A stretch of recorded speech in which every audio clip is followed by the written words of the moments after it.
शेतकरी मित्रांनो बघा, हा सांगोला तालुक्यामध्ये लक्ष्मीनगर या ठिकाणी हा बांबूचा प्लॉट आहे। 11 प्लॉट उभारले गेले आहेत सांगोला तालुक्यामध्ये भजबकर टेक्नॉलॉजीच्या मार्गदर्शनाखाली आणि त्यातील हा एक प्लॉट आहे। शेतकरी मित्रांनो याचा दुसरा तोडा आहे। तुम्ही बघू शकताय याच्यावरती कोणत्याही प्रकारचा थ्रिप्स नाही, माइट्स नाही, पांढरी माशी नाही किंवा व्हायरस या प्रकारचा कोणताही रोग नाही। शेतकरी मित्रांनो मार्च महिन्यामध्ये टेम्परेचर 40च्या वरती जातं आणि ह्या 40च्या टेम्परेचर मध्ये असा प्लॉट आणणं एवढं सोपं नाही। अगदी इस्त्री मारल्यासारखे पानं आहेत आणि दुसरी गोष्ट म्हणजे विशेष म्हणजे कमी इंटरनोड म्हणजे कमी पेऱ्यामध्ये अंतर पाडून जास्त उत्पन्न काढणं एवढं सोपं नसतं आणि ते भजबकर टेक्नॉलॉजी करून दाखवलेलं आहे। महाराष्ट्रात असंख्य प्लॉट आहे, त्याच्यामधलाच हा एक सक्सेस प्लॉट। आता आपण सेटिंग बघूया। शेतकरी मित्रांनो बघा, उन्हाळ्यात कसे प्लॉट फुलले सांगोला तालुक्यामध्ये आणि बांबूचा जो प्रयोग होता तो सक्सेस झालेला आहे।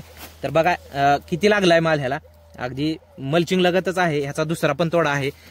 त्यानंतर हे झाड पण बघा अगदी किती सेटिंग आहे, ह्याच्यावरती तर माल लागायला सुद्धा जागा नाही शेतकरी मित्रांनो बघा। आणि कोणत्याही प्रकारचं थ्रिप्स नाही, माइट्स नाही, पांढरी माशी नाही, ह्याच्यात तर बघा किती आहे। जो सेटिंग जो 25च्या वर असेल सेटिंग जे आपण बघू शकतोय। त्यानंतर बघा शेतकरी मित्रांनो बघा सेटिंग ह्या झाडाची बघा किंवा ह्या झाडाची सुद्धा बघा किती सेटिंग आहे, अगदी मोजता येणार नाही एवढी सेटिंग आहे।